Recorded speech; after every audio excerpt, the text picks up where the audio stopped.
Hi guys. Don't know where the speaker is. I'm always worried in case I cover the speaker of the phone. Anyway, I put it sitting here and hope. Oh god, this is the type of.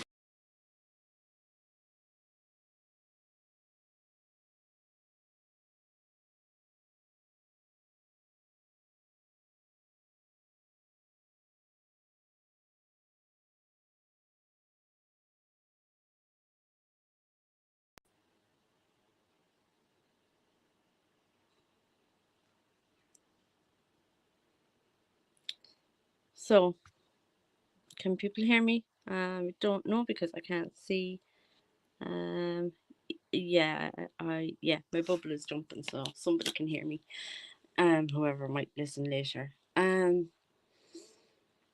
some things that I wanted all week to address, but then I'd say, no, I'm done with Foodie. I can't be doing with her. But the more misinformation, well, I don't know, that's misinformation to me, as I've been diabetic. I was gestational diabetic 27 years ago, gave birth to that baby, diabetes, there's gestational diabetes left. But then my last baby, it came back, and I never got rid of it. And originally, I was type 2 diabetic because previously in my life there was no call for blood tests or anything else to be done. And even though diabetes, especially gestational, because my mother was gestational when she was pregnant with me, and oh Lord, what am I doing? My mother was pregnant with me. She was gestational diabetic as well, and that would have been around the first time people would have really been aware. And I'm 50 now, and so 26 years of age, I was diagnosed with it. That doesn't add up, but no. Yeah, the eldest lad is 24, so 25 years ago. Anyway, that's neither here nor there. Then I was diagnosed after my last lad, with type 2. I was treated with medication for type 2 up until maybe 4 or 5 years ago, when I took my first DKA, diabetic ketoacidosis, and then they started treating me with extra insulin, with all sorts of different medications that I've been on since then. I probably should have had titles for this, little bullet points, what to talk about, but I'm just going to talk about it in my what I've been through and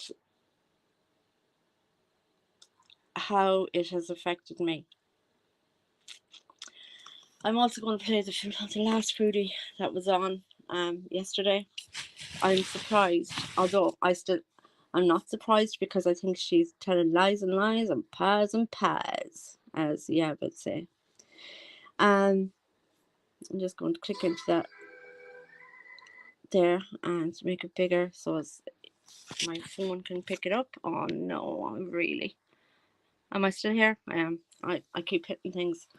So I'm just going to go along the video and give my commentary. First of all, we have to remember the last time and the time before that there was a diabetic kidney infection crisis that she showed us outside of rooms, that she showed us pretend doctors taking pretend when she was on that tea stuff, and that no doctor would actually tell you to take something like that because it's full of artificial sugars. So when she was taking all that, those juices and stuff, more rubbish. Showing the outside of hospitals, they're not always the same hospital. we all know when Chantal opens her mouth, she's lying. We also know when her eyes are flying all over the place, trying to make up stories and blah blah blah, she's lying. So we know all the trigger lies. But the medical lies, nobody seems to really have a grasp of. I'm only given what I'm only given account of what I face in this, not what Foodie faces. I haven't gone into detail of looking at what Kuwaiti doctors, etc., do. Now, having said that, I do know the protocol for all illnesses around the world. The protocol is the same. The reason being, when you go to a doctor in America, the protocol will be whatever protocol they have. Then, if I come back to Ireland, if I get sick in America, they'll be able to tell me exactly what's wrong, blah, blah, blah, blah, blah, and diagnose me, give me the treatment, and whatever else. Exactly the same as America, the exact same as Spain, the exact same as all other countries in the world, because if doctors go to train in Ireland, say, if a doctor trains in Ireland and then he goes to a different country outside the EU, he has to know there has to be one protocol for all doctors to follow. There has to be one protocol for all nurses to follow, because you could have patients moving country. You could have a patient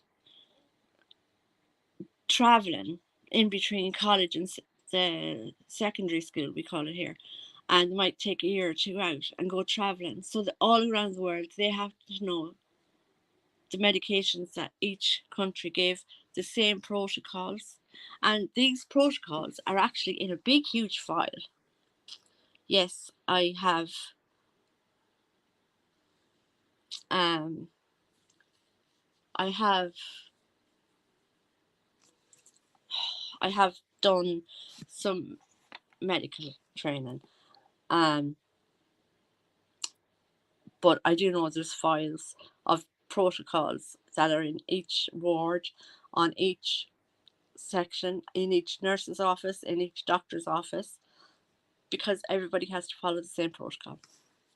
So as they all know the same thing to treat the patients worldwide in the same way, because they could come across ones that are traveling, is all that I wanted to say there.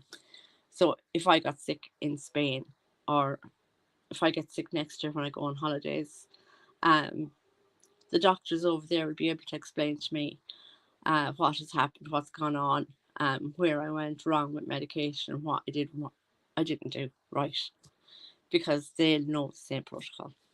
That's my explanation. That's how I would explain that to anyone else. Um, there's a lot of issues in this video. I don't know. I don't know anywhere that still give hypodermic needles to patients, especially patients with diabetes. There is a story out there, and it's quite scary.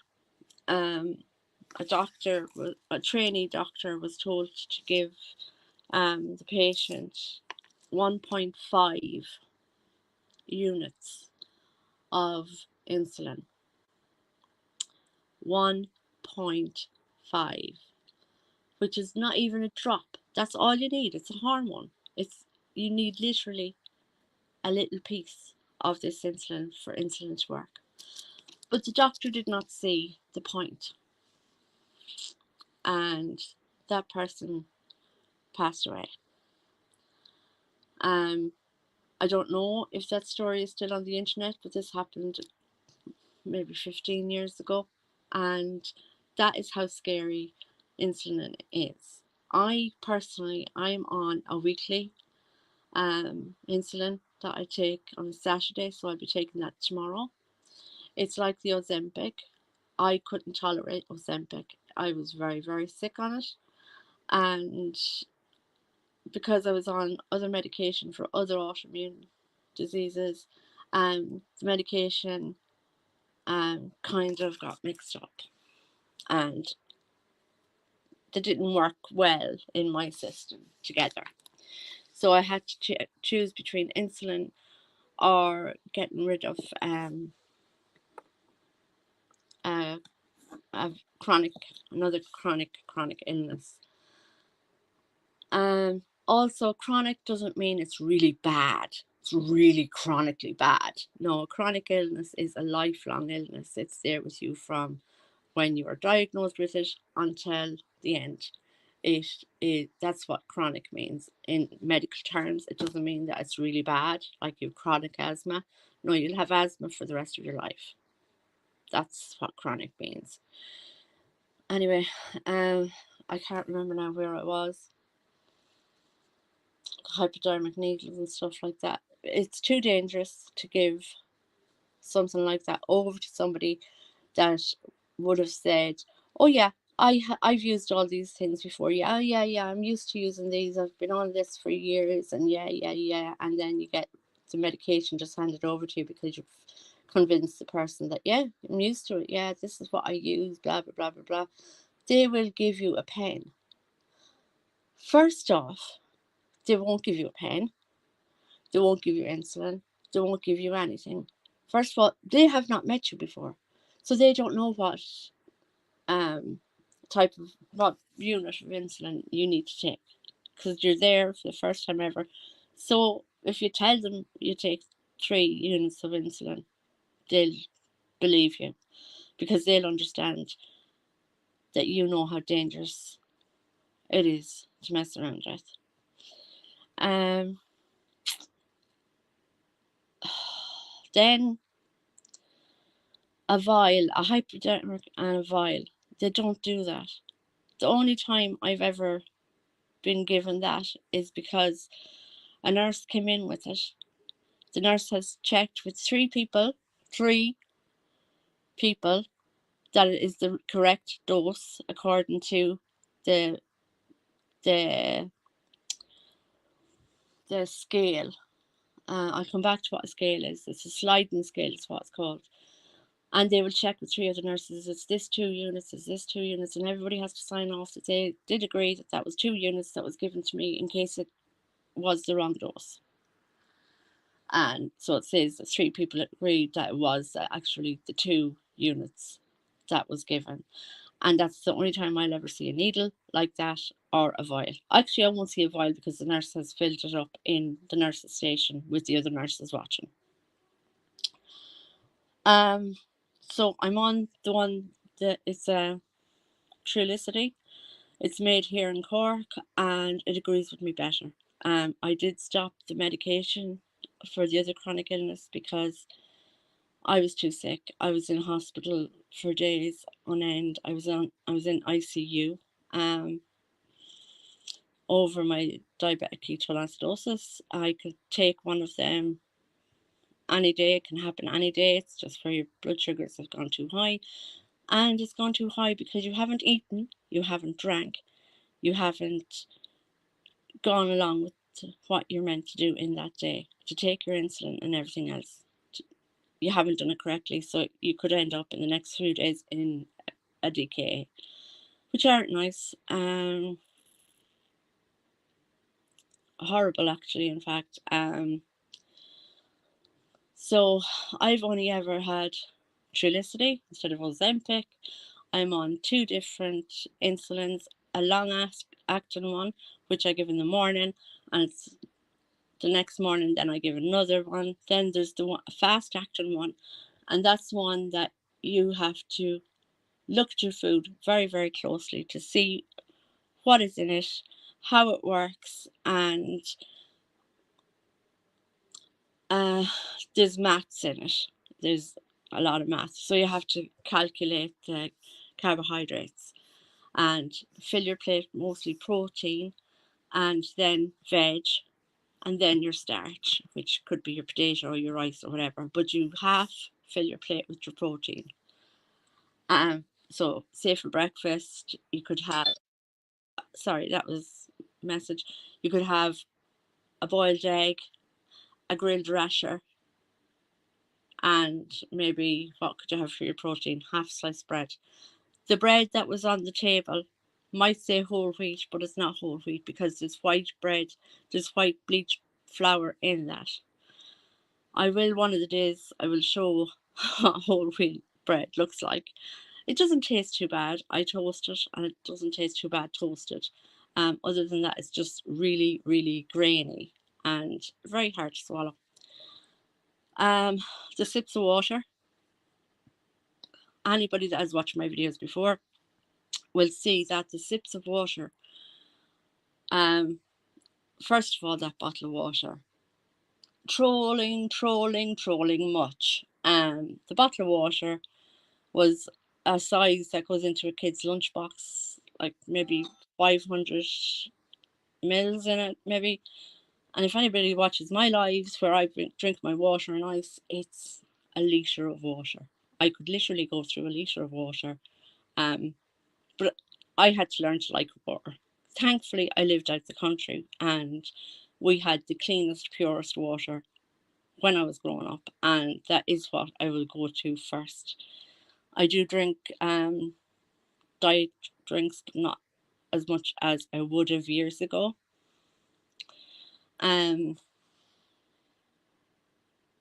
That's all I can think of now at the moment. It's just literally. Oh, cement shoes. I'm so sorry to hear that. I hope you're okay. I'm just I'm going to show a live of foodies. That's just it's just, it's full of catching her out in her foodiness. So I'm just going to play it now actually. So I'm going to change the camera. Oh no. Oh, there's my glasses gone. I just want to set this up right. Okay, maybe I might turn off the light, the ring light, because it does blind me as well as everyone else. Now I don't know if this is going to sit. I had it set up really well yesterday, and then I couldn't go live because my phone told me I'd know. That mightn't be too bad. Maybe we'll see how we go. I'll be pausing her a lot. The ring light's doing me head in now. That's in the shot. That's too far away, even though it's actually not far away at all. Oh look, we'll go foodie here. Chat to us. Oh jeez, even the iPad doesn't want to talk to her. Oh, slouch.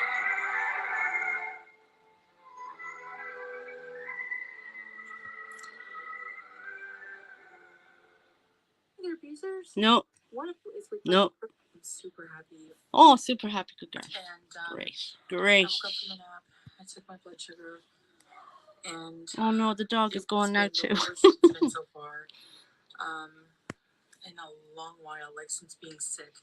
So my blood sugars have been going up and down, but they've been not going down very much. When I got sick on July 1st, basically, they were high. Like, the highest was 25 mmol. I'll try to convert that for you guys, but maybe not. I don't know. It's very Googleable. I apologize if I forget or whatever. So so I have an update for you guys. Part 2 on, I went to my first follow-up appointment at the internal medicine. I was basically, this is a follow-up appointment that was made by the doctor in observation at the emergency department when I went there. I'm sorry, I want to go back there. So so I have an update for you guys. Part 2 on, I went to my first follow-up appointment at the internal medicine.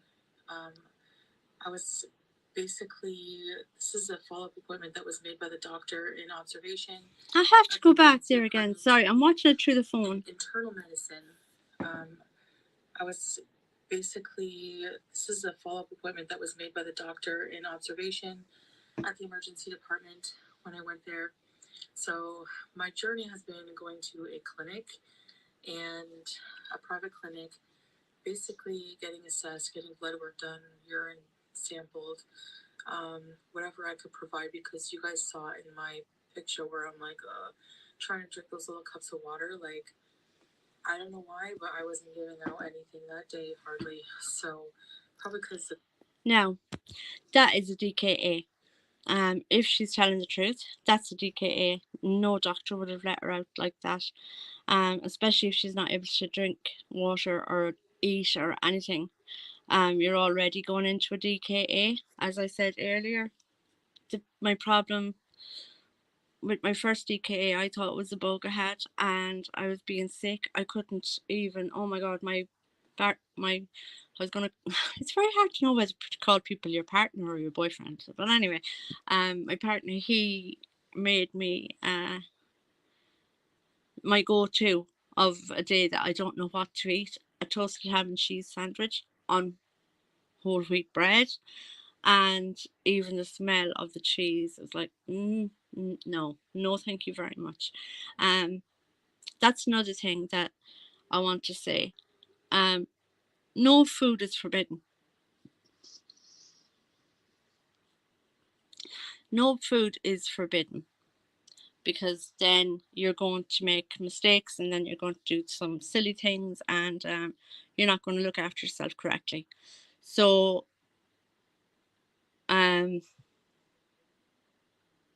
that's the first sign of a DKA, is that you can't eat, you can't drink, you're feeling faint. I'd love to know if she had a taste in her mouth as well, because I taste shampoo. I'm a disaster in a hospital though, because everything that I put near my mouth, or even everything I smell, tastes like shampoo. So there's always a taste in your mouth when you have when you're going on a DKA run, and so they would not have let her out of the hospital, or out of the unit that she says she was in, the private unit, unless she, that's annoying me now, that ring light. I can't do anything really about it. I wonder, I might wait now. I'll tell you what. I'll just take the roofs down. Is that better? Oh, a bit, not much. Anyway, I'll hold it as well. Yeah, they wouldn't let you out with the DKA. I get confused in what I'm saying. My brain fog, from all my other illnesses, I have brain fog. The next thing that I've gone through, that could be next on her line of illnesses, could be her eyesight. I'm going blind in my right eye, and almost losing the sight in my left eye. And that's why sometimes when I'm trying to look at things and stuff, I have to get right up into the camera and stuff. That's why I try to use the phone more, because you have my head looking at the screen, and I'm sure people don't want that. Of the infection, but every time I think of that, I want to drink water. Because this sip. Oh my god. Having a kidney infection, that bottle of water would have been gone. Always, like growing up, she was obsessed with having a glass of water. Like, she had to have water, like it was like air for her. She always had to have water with her. She could not go out somewhere without water. And now I'm like that. So yeah, I've never seen you with water, just sipping on it when you're walking a little bit. So I was given, because I was in the emergency department. So basically after the clinic, they saw my numbers, and specifically like the creatinine level and like the urine analysis that came back. The doctor was concerned, and he was like, "You need to go to the emergency. I'm going to write you a letter to go there."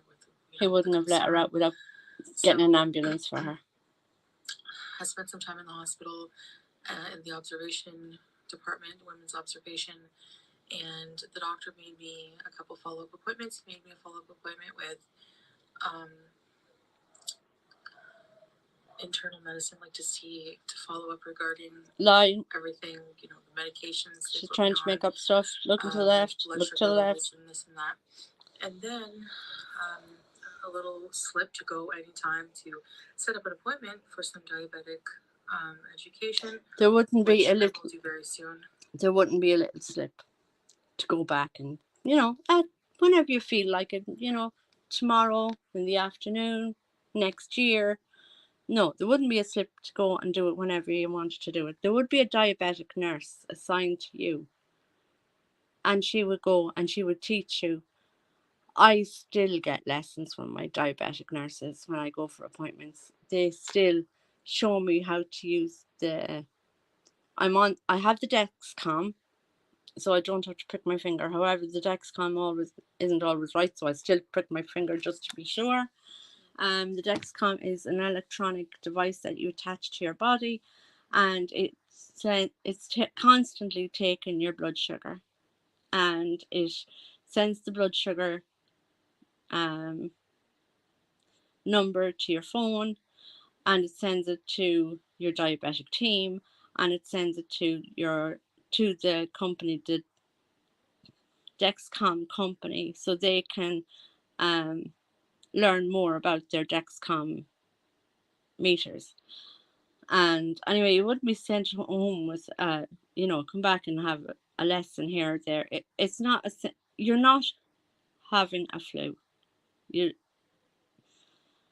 it's not just an ordinary everyday illness. This is an illness that you need to be taught the correct way to use your needle, the correct way to dispose of it. They would not have let you out of that hospital if you told them this was the first time that you used insulin. They wouldn't have let you out without teaching you how to use the insulin. They wouldn't have let you out without teaching you how to use the needles. They would not, most certainly, would not let you out of a hospital without a sharps box. There is no way. I also find it very strange that they let you out on insulin when you haven't even been taking your ordinary meds. Um, so I think it might be a synthetic that they've given you, because they would not have given you insulin unless you've been diagnosed with the nurses and doctors and the diabetic team and the dietitian. Everybody would have to give you the okay to go home with your new insulin. Well, that's according to what I know how it works worldwide. I probably am, and I could be. So I'm just saying that because she could come back and say, well, you're wrong. Okay, I will take that on the chin, Foodie. I could be wrong. However, this is how I'm treated. And every single time, if I go monthly to my same diabetic nurse, she will teach me every time how to do the needle, how to do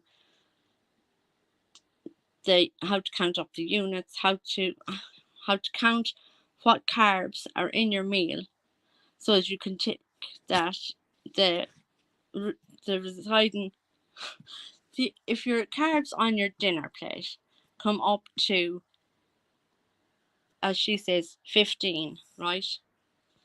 So my carbs are 15. So that could be potato. It could be white sauce that I might have fancied that day. So to count that 15, you take 3 units, 20 minutes to a half an hour before you eat the meal. Because what the insulin does is the insulin starts working, going up. And then when you eat the meal, it plateaus and then it starts to come down. And that's why you take it before the meal. You don't take it after the meal, because if you take it after the meal, like if you take it after a peach, then it won't count the peaches what you've eaten. They'll count from there up to what you're going to eat next. That's how I've been taught. If I have a bowl of porridge, take the equivalent units, but add them up in increments of 3 because each unit is worth 3 carbohydrate. So 1 equals 3, 2 equals 6, 3 equals 9, 4 equals 12, 5 equals 15, and so on. Sorry, now that was a big explanation. But this is how I was taught here in Ireland. So yeah, so I had my appointment on Wednesday. Today's Thursday. I was discharged from the hospital Monday night. So that didn't give me a lot of time to like try the new medication. Like it was only like a day and a half maybe until I had my follow-up appointment. But anyway, I went there and I failed to look at the bottom of the doctor just took my phone, took a picture of the appointment, but I didn't see the bottom where it said, please come between 2 and 5. Now, why would a doctor take a picture of your appointment? Oh, why? Why would the doctor take a picture of your appointment? It's put straight into the online interweb diary, so as the consultants all know what time Chantal Marie Thoreau is in at whatever time on Wednesday, and then the secretary will know, and then you're given the letter. Why is a doctor taking a picture of your appointment? Even if the doctor was to take a picture of your appointment on your phone, so you'll have it, I've never come across that. Ever, ever, ever. They'll give you a card. But anyway, how can you mix up the morning with the afternoon? Seriously, I'm convinced this is a problem with translation.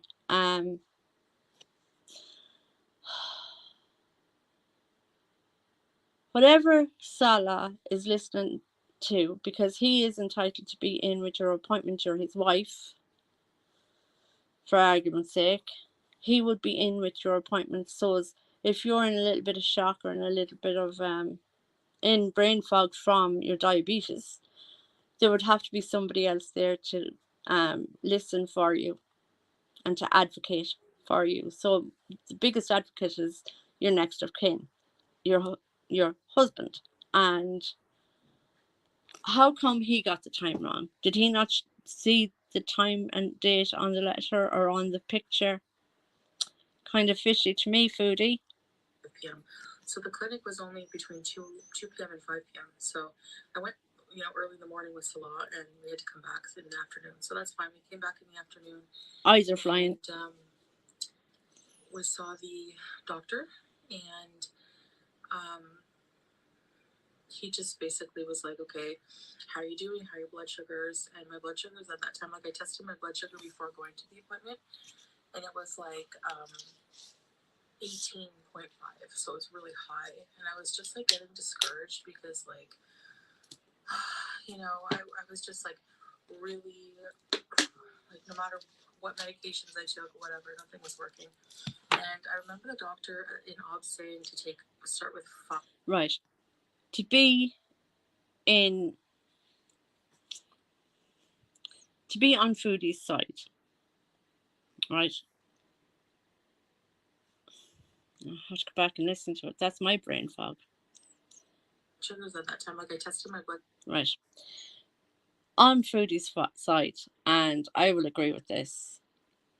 It is the hardest thing in the world,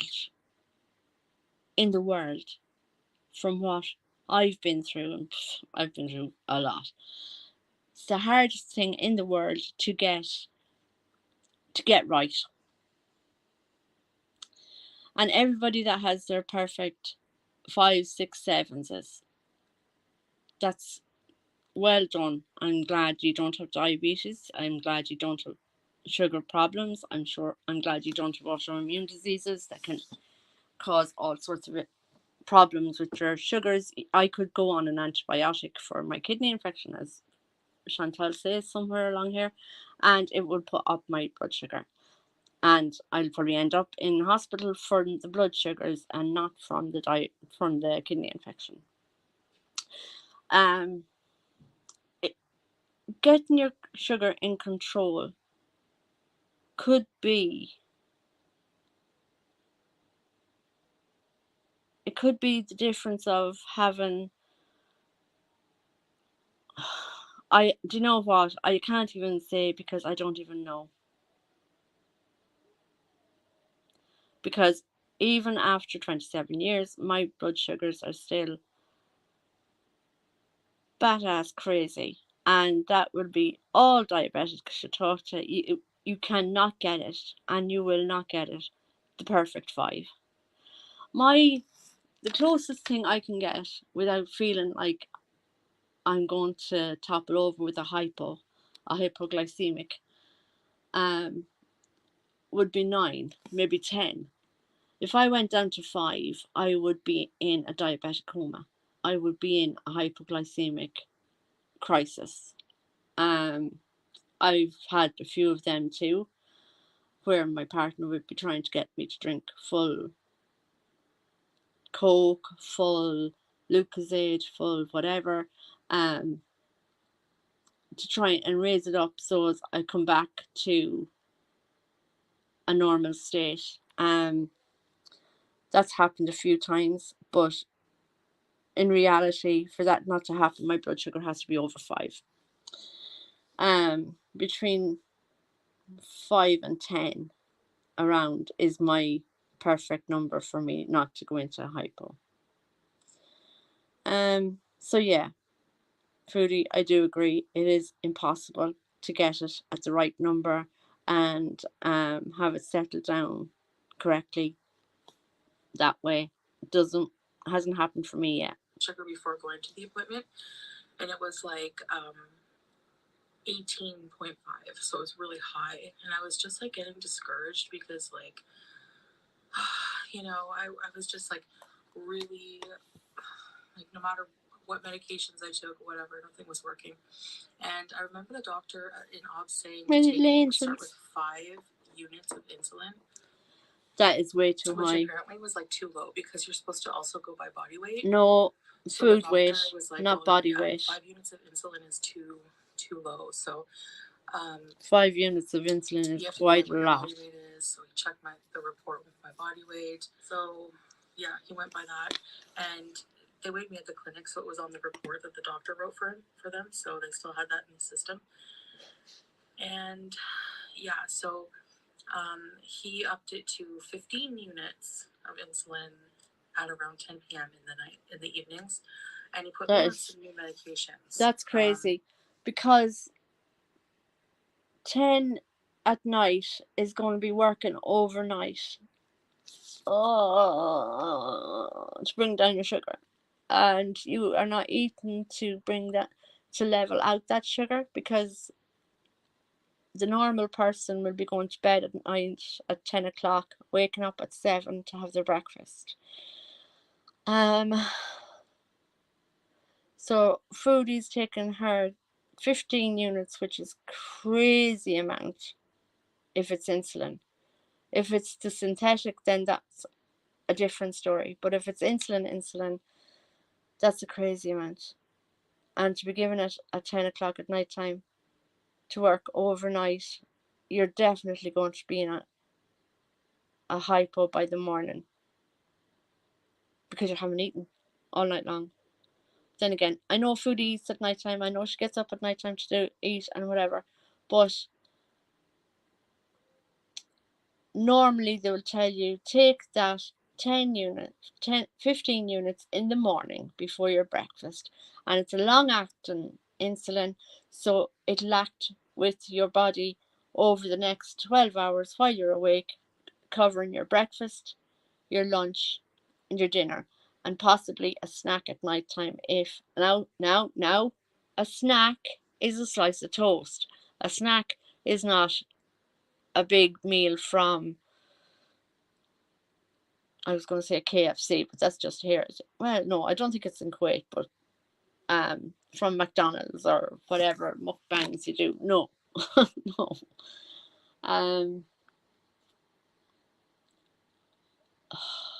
Foodie, take it in the morning. I take it in the morning. But whatever your doctor says, you follow your doctor's advice. Um, but I would be questioning again, because that, to make sure you understand what they're saying. I also don't want to think of the fact that you're just going into the local pharmacy and just winging it, because winging it is not good, girl. Not with diabetes. Um, go by your doctor's notes. There's music outside.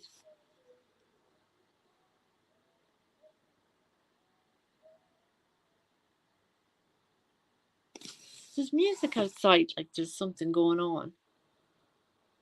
I'm kind, I'm kind of getting a bit of a FOMO. Sounds like great fun. It's like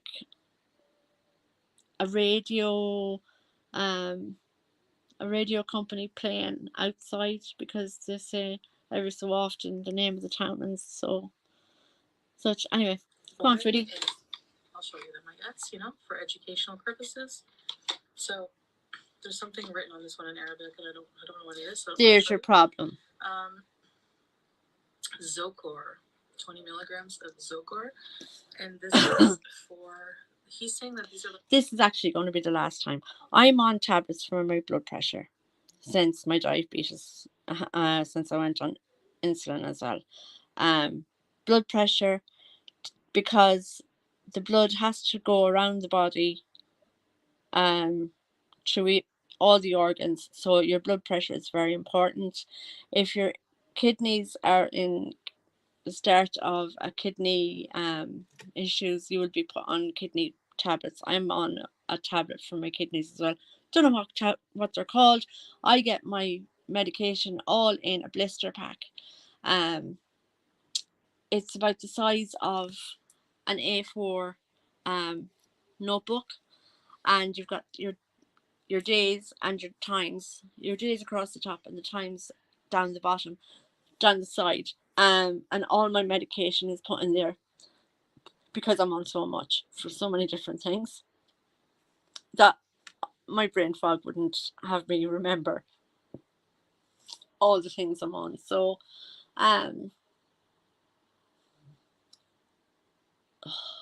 yeah, so my medications are all in a blister pack.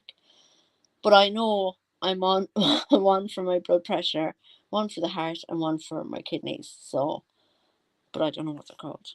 But I'd say they're the same equivalent as the ones Foodie's on. Baseline medications that they give. It's just so it's there's no pressure on your heart and no pressure on your kidneys. For people who are type 2 diabetic, and because of the organs that are affected by type 2 diabetes, number one killer apparently of diabetes is actually heart disease. So he's giving me it's to help with cholesterol. Zocor is actually also used, from what I read, for like chronic kidney disease. So excuse me. He gave me some Zocor. I take one a day. That it's like a tablet lip balm. That's also. He also gave me Forxiga. Forxiga is also a tablet for type 2 diabetes. It's supposed to help regulate blood sugar even more. So I take that once a day. Also, I still take my Janumet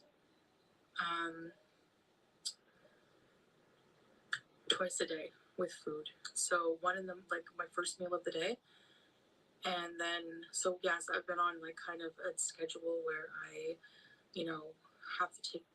have to be up in the not early morning, but in the morning. Hi, Anne. Enough to take the tablets and everything like that. Like I have a schedule. I have like alarms that I set. Oh, she does indeed. She lies and lies and lies. I don't want to miss one because I have so many now, unfortunately.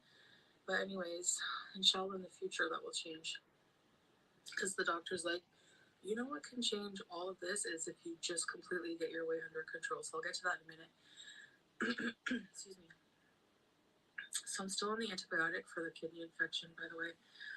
And then at night, at around 10, I take No, did I say the Forxiga at 10?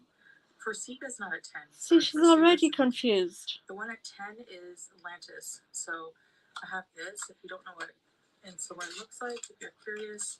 No one's curious. Don't take it out of the box. The observation was talking about, like, he's like, if you are like afraid to inject yourself, I can prescribe a pen.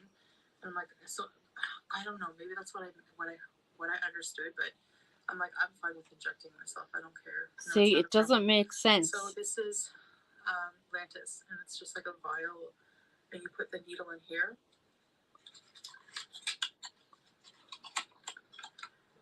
And they give you a huge box of these syringes.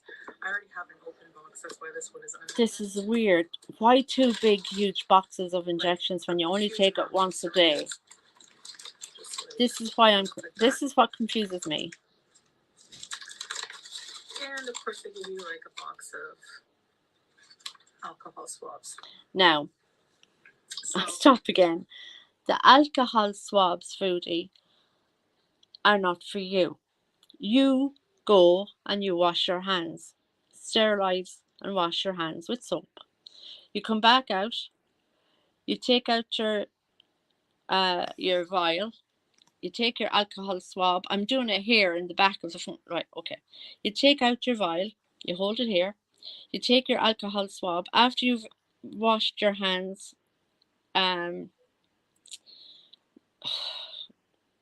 with the... Oh, my medical terms are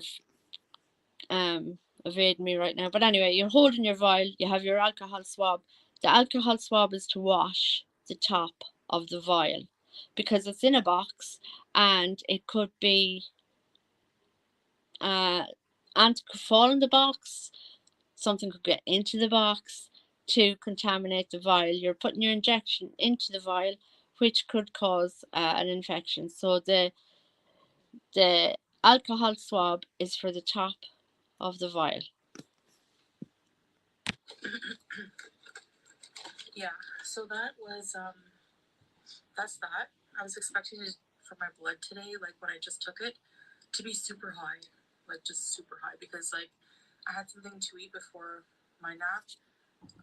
It was just some like lentil soup I had, and I didn't have bread or anything. I had a little piece of cheddar cheese, some lentil soup, and I don't know why, but I just found like, because like even no matter what I've been eating, sometimes like I've been eating like carbs before, but like I stopped doing that since that one high blood sugar reading. But I was still like discouraged. Like I was like just waiting to be discouraged, you know, and it was like lower, so much lower. And I'm like, yes, yes, yes, please be working. Maybe the kidney infection's going away. Maybe the Forxiga's helping. I don't know, the insulin. I'm just like, yes, please. So then the doctor was like, everything can go away. All of these problems, you know, would most likely go away if you know, get your weight under control. So he gave me 2 prescriptions. I got a prescription paper. He wrote like my weight and everything like that. To go see the obesity clinic, which is why you see me beside the obesity clinic. Yeah, outside the door, just like the last time. There's a nutritionist door. You didn't take a picture outside that. And her Duper's Delight. Nutrition, obesity. Duper's so I Delight. have to go at some point, and while we were there, there was no one there because we went pretty close to the 5 o'clock mark. Like it was like between 2 and 5. But yeah. By the time we were done my appointment, and like, you know, by the time we got there, like, oh, your hand is even trying to tell you to stop the lads. Anybody in there? So, we have to go at some point soon and see about arranging the diabetic, like other diabetic. See, she's caught up in her lies now. The obesity management and the nutrition. So, and the like, this can happen. Like, this is like bing bang boom. Like, I honestly, sorry.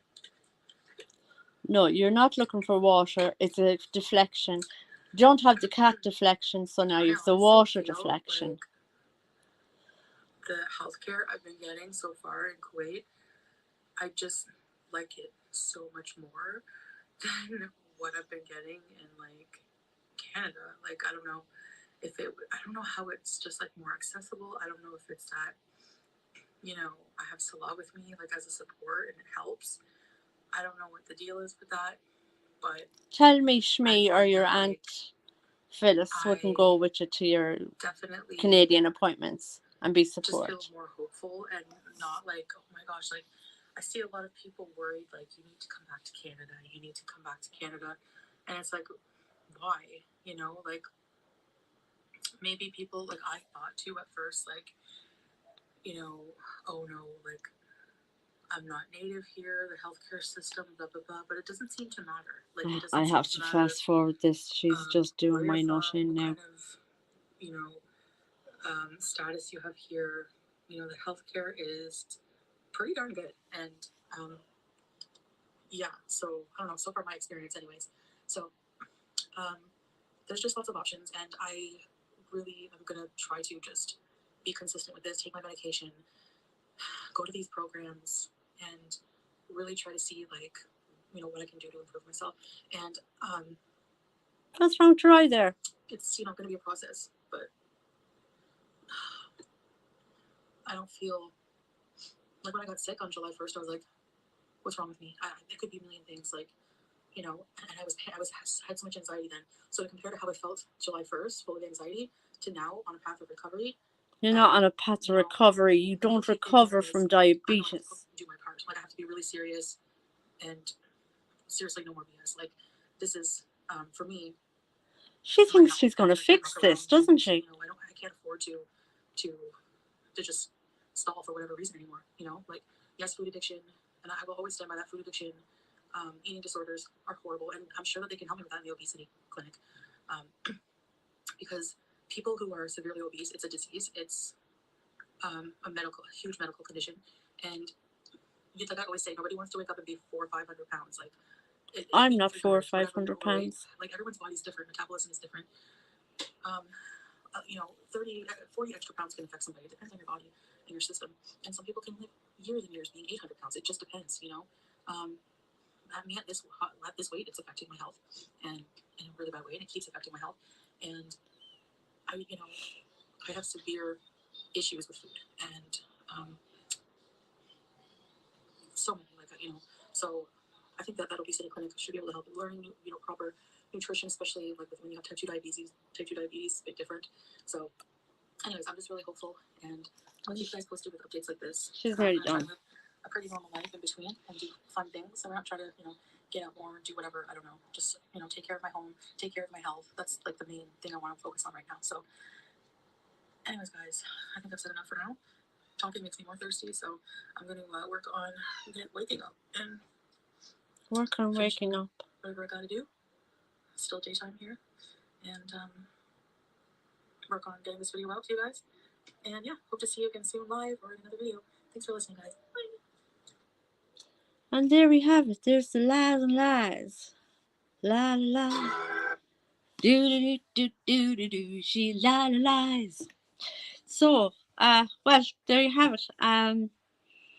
I really have nothing else to say. I said my piece. I'm going to follow this because it's not my issue. The reason I stopped following Foodie was, well, I always watched her. I watched her through other reaction channels, just, for a bit of entertainment, whatever. But I am going to follow this closer because, oh, excuse me, this is dangerous. And not in the dangerous way people think, with her lying about food and her lying about whatever. But she's lying now about what medication she's taking, how she's taking it. All these people are going to start going to doctors and saying, well, this woman on whatever, she takes 15 units of insulin and she swears by it. That sort of thing I'm not on board for. Go to your doctors. Don't listen to YouTube. Yes, I know. I'm on YouTube. Yes, I am fully aware of that. It sounds a little bit hypo something. I can't think of the word. It It's not hypochondriac. Now I'm going to be thinking of hypo words all night. But anyway, hypocritical. Yeah, it sounds a little bit hypocritical of me telling you not to listen to people on YouTube when I'm talking to you on YouTube. I know what I go through with, excuse me, with my blood sugars, and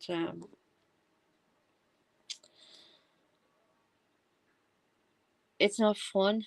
It's not easy. Don't lie about what you're doing just for an insulin arc. Um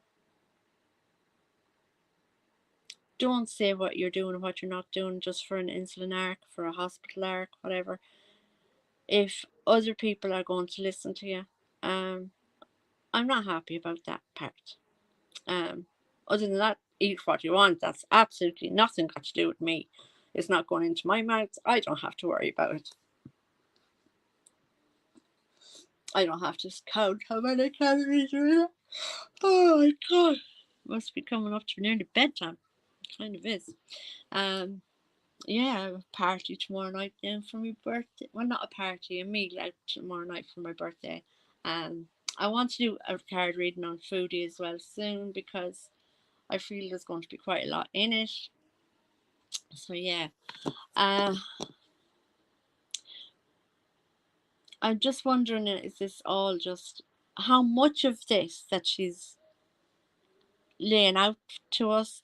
How much is truth and how much is just plain fibs? Do you know? But let's see. Let's just watch and see. So I'll talk to you again soon, guys. I haven't done oh my god, I'm so tired. I haven't gone and done journaling stream yet. Um, it's it's a hobby that I've always done, but this is a new way of doing it, and it's fun and it's colourful, and I like it. So I want to come back and do some sort of there's my stand, see. So I don't know how I'm gonna do that laptop. The laptop is behind here. My angels are on my laptop, but the sound isn't great. So good night, people. What time is it? Nearly 9 o'clock here in Ireland. I'll talk to you later. And Foodie, get a grip. Bye.